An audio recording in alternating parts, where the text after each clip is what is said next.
ada namanya lomba korupsi. Itu klasmen tertinggi. Yang pertama Pertamina, 968 triliun. Jangan Bapak Ibu katakan itu biasa. Itu kerakusannya tingkat dewa. Ini namanya klasmen sementara. Masih belum ketahuan yang lain. Sekarang ini malingnya barang-barang. Malingnya barang-barang. Kalau dulu maling sembunyi-sembunyi. Kalau sekarang malingnya terang-terangan. Tapi jangan disontoh. Kata Nabi, semua sampai ke akhir zaman nanti, kezaliman tidak akan berkurang. Justru akan bertambah.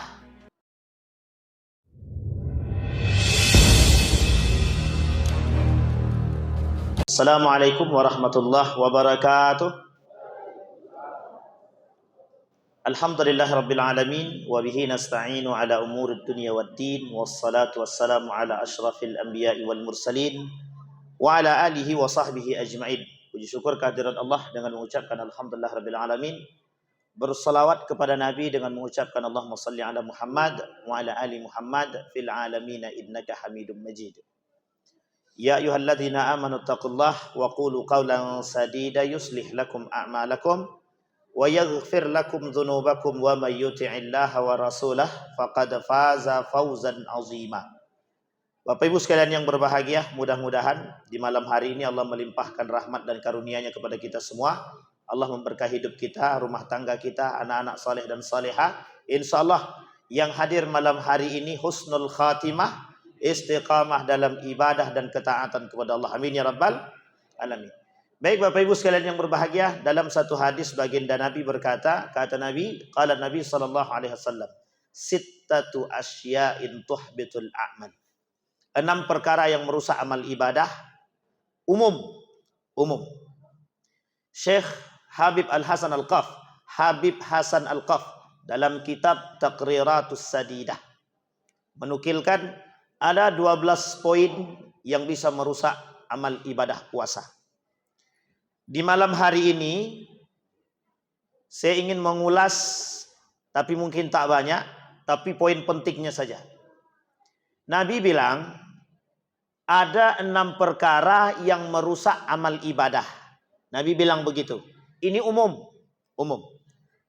Tapi dalam kitab Taqriratus Sadidah kata Syekh Habib Hasan Al-Qaf ada 12 yang merusak amal ibadah puasa. Amal ibadah puasa. Ini khusus puasa. Nanti kita coba gabungkan. Baik. Kata Nabi yang pertama, 6 perkara yang merusak amal ibadah. Yang pertama, al-istighalu bi'uyubil khalqi. Orang yang sibuk mencari aibnya orang lain. Dalam hadis yang lain, Nabi bilang begini, beruntunglah orang yang disibukkan dari aibnya sendiri terhadap orang lain. Kata Nabi, tuba lil ghurabai. Siapa itu lil ghuraba? Kata Nabi, tuba liman syaghalahu aibuhu an ghairihi. Selamatlah, beruntunglah orang yang disibukkan mencari aib diri dia sendiri, sehingga tak sempat nak mencari aib orang lain. Poin pertama, orang yang sibuk mencari aib orang lain, maka orang ini amal ibadahnya tidak diterima oleh Allah di hari itu. Misal hari Selasa, hari ini hari apa? Hari Ahad. Dia cari aib orang. Ada model mencari aib orang sekarang. Model pertama tajasus, memata-matai. Model kedua paparazi. Model ketiga haters. Sampai di sini paham Bapak Ibu? Jangan suka mencari aib orang. Amal ibadah kita di hari itu habis. Kata Allah, kata Nabi, tuhbitul a'mal. Dihapus, dibakar oleh Allah. Poin pertama. Kata Nabi, apa yang harus kami lakukan untuk mengawali tersebut? Kata Nabi, man satara musliman satarallahu yaumal qiyamah. Atau dalam hadis yang lain, man satara musliman satarallahu fid dunya wal akhirah. Ada dua hadis. Apa yang harus kita lakukan? Menghindari penyakit yang sibuk mencari aib orang. Yang harus kita lakukan, menutup aibnya. Kecuali ada satu aib yang kita simpan, dan aib itu kita tahu ada pada diri seseorang, dan kita ingin mendamaikannya dan membuat diri dia baik, maka kita boleh menyampaikan aib tersebut kepada orang yang berhak. Siapa dia yang paling berhak? Qadi, alim, ulama. Itu saja. Yang lain tak boleh. Sampai di sini bisa dipahami Bapak Ibu? Jadi jangan sibuk-sibuk cari aib orang. Kenapa aib kita banyak? Allah belum buka aib kita. Kalau Allah buka, habis.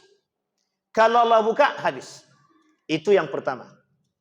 Yang kedua, qaswatul qalbi. Hati yang rusak. Hati yang mati.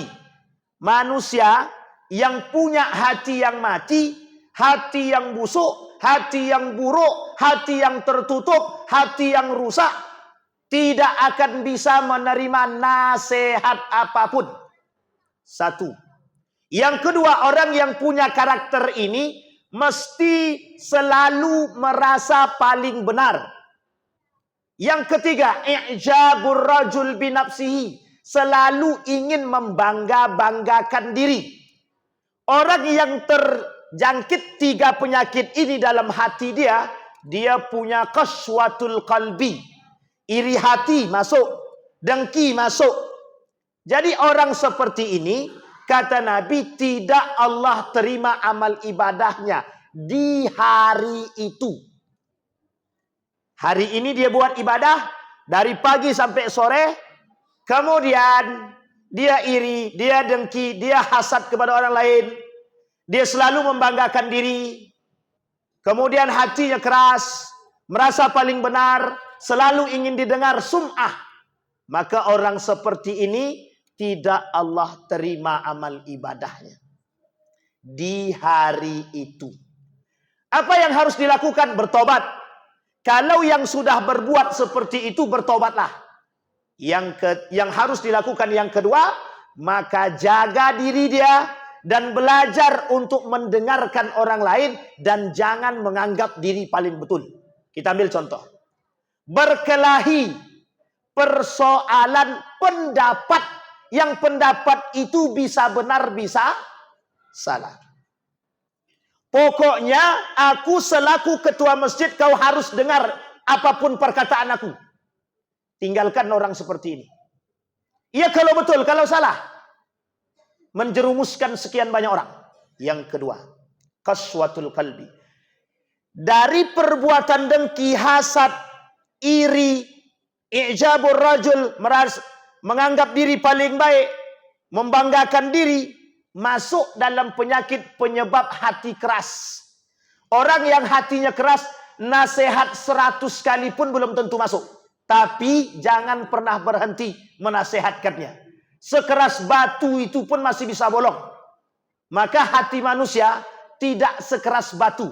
Bisa jadi lebih. Artinya apa kalau lebih? Sering-sering siram pakai air. Kalau perlu pakai air panas.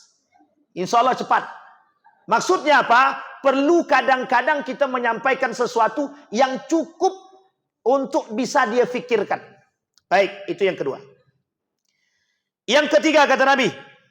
Kata Nabi yang ketiga, orang-orang yang hubbud dunia. Kata Nabi dalam hadisnya, hubbud dunia ra'su kulli khati'atin. Cinta terhadap dunia itu cinta kepada dunia kepala segala persoalan dan permasalahan. Ra'su kulli khati'atin. Orang kalau sudah cinta terhadap dunia, penyakit yang timbul rakus. Tahu rakus Bapak Ibu? Tahu rakus? Tomak. Tahu tomak? Tamak. Tamak itu nanti ada lagi penyakitnya. Orang yang terjangkit penyakit rakus, tamak. Tamak dalam bahasa Arab. Tamak juga. Pelit, rakus. Tapi ada bahasa lain yang disampaikan oleh Nabi dalam hadisnya. Kata Nabi, madhibani arsala bi'adzaba minhima. Kemudian kata Nabi, 2 ekor serigala dikirimkan kepada seekor ghanam. Itu jauh, itu berbahaya. Kalau ada kambing diberikan kepada, kambing dikirimkan kepada kambing ini 2 serigala, kata Nabi, maka tidak lebih berbahaya ketimbang manusia yang cinta terhadap dunia. Kalau bahasa Nabi-nya begini, al-hirsu 'alal mali. Manusia yang rakus akan harta lebih berbahaya dibandingkan 2 serigala tadi. Sampai di sini paham? Orang yang cinta terhadap dunia, kata Nabi, itu semuanya bisa dia buat. Mengemis pun bisa. Rakus itu Bapak Ibu, dalam bahasa Arabnya 2. Hirsun 1, tamak 1. Hirsun ini kata para ulama asyaddu minat tamak. Dalam kitab Mausu'atul Akhlaq, al-hirsu wat tamak. Al-hirsu asyaddu minat tamak. Hirsun ini lebih berbahaya daripada tamak. Apa itu hirsun? Rakus. Kita ambil contoh. Kasus negara Republik Indonesia. Ada namanya lomba korupsi. Itu klasmen tertinggi. Yang pertama Pertamina. 968 triliun. Jangan Bapak Ibu katakan itu biasa. Itu kerakusannya tingkat dewa. Cuman tidak serakus korun. Masih belum 100 korun. Karena korun itu saking rakusnya, kuncinya saja terbuat dari emas, yang tukang angkatnya 10 orang. La tad'u bil usbah. Itu kunci berangkasnya saja. Terbuat dari emas, yang angkat 10. Kalau dia punya 10 berangkas, yang angkat berapa orang? 100. Rakusnya korun jauh lebih rakus. Tapi hari ini ada manusia yang menyerupai korun. Siapa mereka? Manusia-manusia yang rakus dengan jabatan. Sekarang bayangkan, 900 triliun bisa buat apa? Buat negara sendiri pun bisa. Buat negara sendiri bisa. Sampai di sini bisa dipahami. Untuk apa? Untuk kepentingan pribadi. Siapa saja orang-orang yang terlibat di dalamnya. Semua rakus. Coba bayangkan. Satu orang memegang, atau satu orang saja pemegang koruptor itu atau korupsi itu bisa memiskinkan sekian banyak orang. Itu baru 1 triliun. 1 triliun aja bisa buat orang miskin sekian banyak. Bagaimana kalau 900 triliun? Jadi kita ini mau dimiskinkan semua. Kita ini mau dimiskinkan. Ini namanya klasmen sementara. Masih belum ketahuan yang lain. Itu sifat apa? Rakus. Tamak. Mereka punya rumah atau tidak? Punya. Mereka punya mobil atau tidak? Punya. Mereka punya motor atau tidak? Punya. Tapi kok masih minta? Nggak puas, nggak cukup, rakus. Maka kata Nabi, al-hirsu itu, hubbud dunya itu, ra'su kulli khati'atin. Persoalan yang menjadi persoalan utama itu adalah hubbud dunya. Jadi kalau dia cinta terhadap dunia, dia yang menjaga dunianya. Dunia tak menjaga dia. Sehingga dia takut akan kehilangan segala hal. Sekarang Bapak Ibu, sifatnya orang tamak ini pasti pelit. Pasti pelit. Tidak mau dia. Kalaupun dia mau mengasihi orang, mesti dia harus berharap lebih kembalinya kepada dia. Kita ambil contoh Korun. Korun itu kata Korun begini. Aku mau bantu kalian. Tapi kalian bantunya sistemnya riba. Aku pinjam 10.000, kalian kembalikan 20.000. Kira-kira berapa persen ribanya itu? Pandai-pandailah menghitung. Kan gitu. Itu Korun begitu. Sampai datang utusan Nabi. Apa kata utusan Nabi kepada Korun? Korun, takkah kau berpikir yang datang ni orang tak mampu? Apa jawaban Korun? Innama utituhu ala ilmin indi. Aku kerja keras sendirian. Kok kalian datang cuma mau minta bantu saja? Mengemis sesuka hati kalian. Itu kalimatnya. Pada masa Harun Ar-Rasyid, ada seorang pemuda, orang kaya tapi mengemis dia. Ini terjadi Pak hari ini. Orang banyak yang mampu, makan bisa, miskin tidak, fakir apa tak lagi, masih mampu dia mengemis sama atasan itu. Pak, tolong kasih saya pekerjaan. Masih makan dia. Masih punya mobil dia. Mengemis. Kenapa? Sekarang saya kasih tahu Bapak Ibu. Karena hari ini, mengemis itu menjadi pekerjaan terbaik. Kenapa kok pekerjaan terbaik? Mudah dapat duit.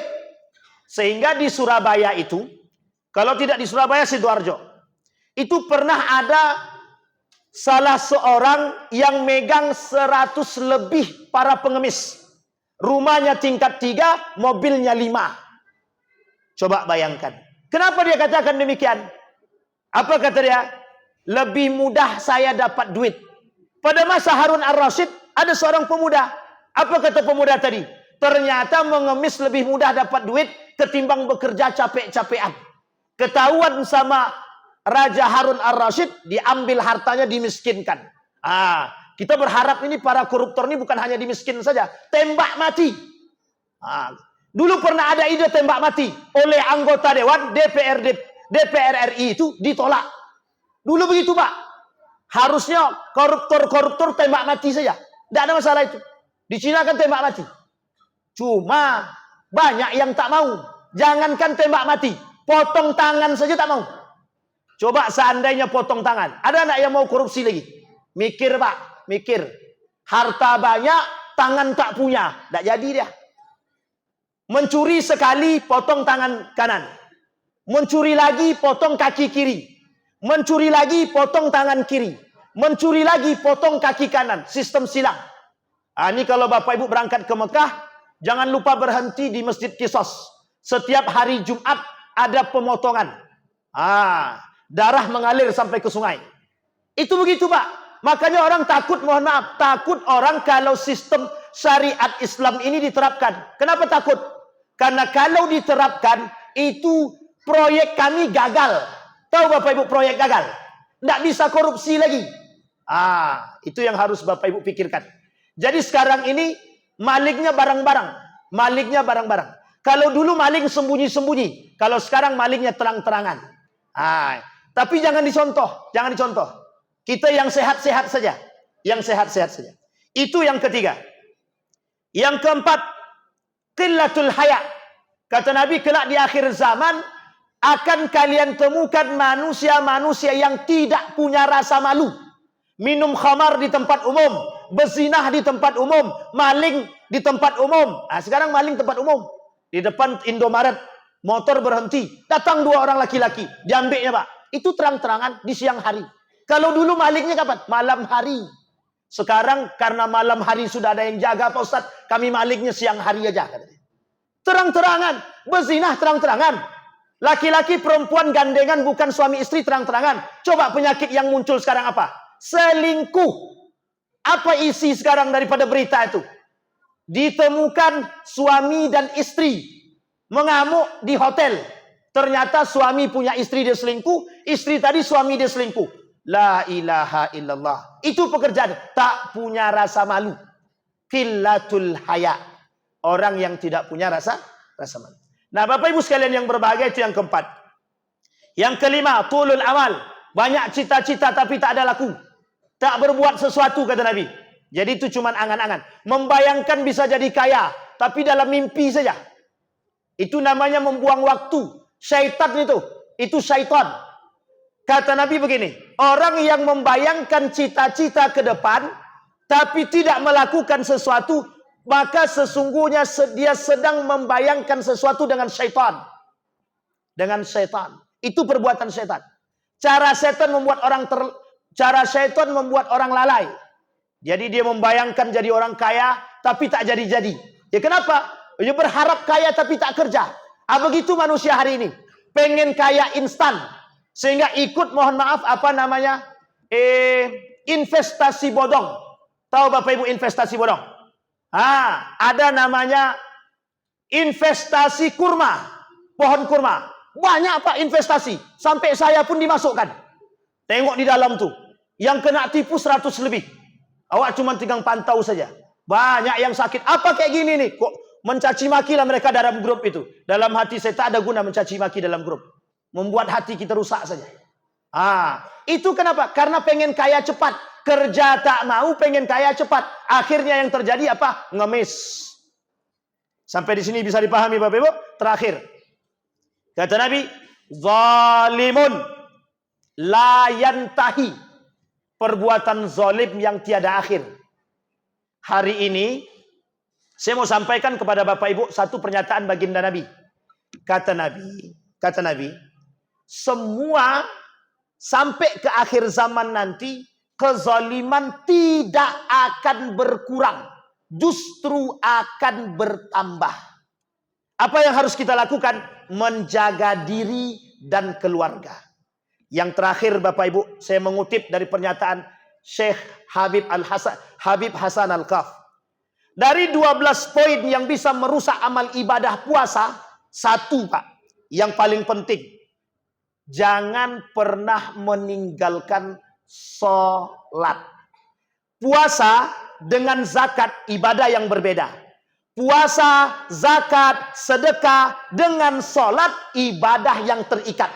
Saya ulangi sekali lagi. Puasa, zakat, sedekah, ibadah sendiri-sendiri. Bapak Ibu berzakat tapi tidak puasa, itu masih dihitung zakatnya. Bapak Ibu puasa tapi tak bayar zakat, masih Allah hitung puasanya. Tapi Bapak Ibu puasa, zakat, sedekah sekalipun, berbuat baik kepada manusia sekalipun, tidak sholat Bapak Ibu, kafir. Semua amal ibadah Bapak Ibu tidak diterima oleh Allah. 30 hari kita puasa, satu salat kita tinggalkan, tidak ada satupun yang Allah terima amal ibadahnya. Sampai di sini bisa dipahami Bapak Ibu. Ada penyakit di tengah umat manusia hari ini. Apa penyakitnya? Penyakit mendingan. Mendingan Pak Ustadz dia mau puasa meskipun tak sholat. Tidak mendingan. Tidak mendingan. Sampai di sini bisa dipahami Bapak Ibu. Jadi jangan pernah tinggalkan sholat meskipun. Tidak ada meskipun. Bapak Ibu puasa, zakat, segala macam ibadah Bapak Ibu lakukan tapi tidak sholat, tidak ada gunanya puasanya. Ibadah yang lain itu tidak ada gunanya. Rubba sa'imin laisa lahu min siyamihi illal ju' wal atas. Tidak ada guna kita puasa. Ibadah puasa kita tak dapat kecuali capeknya saja. Nah ini Bapak Ibu disebutkan dalam kitab tersebut dua. Muhbitat dan mubtilat. Kalau mubtilat itu menghapus, membatalkan puasa fisik, makan minum. Tapi yang membatalkan pahala puasa namanya muhbitat. Nah salah satu di antara 12 yang muhbitat itu adalah meninggalkan salat. Saya kira itu saja Bapak Ibu. Mudah-mudahan ada manfaatnya bagi kita. Kuat-kuat dalam beribadah karena Ramadan kali ini cukup berbeda. InsyaAllah kita semua husnul khatimah. Amin ya rabbal alamin. Fa'tabiru ya ulil absar la'allakum tuflihun. Assalamualaikum warahmatullahi wabarakatuh.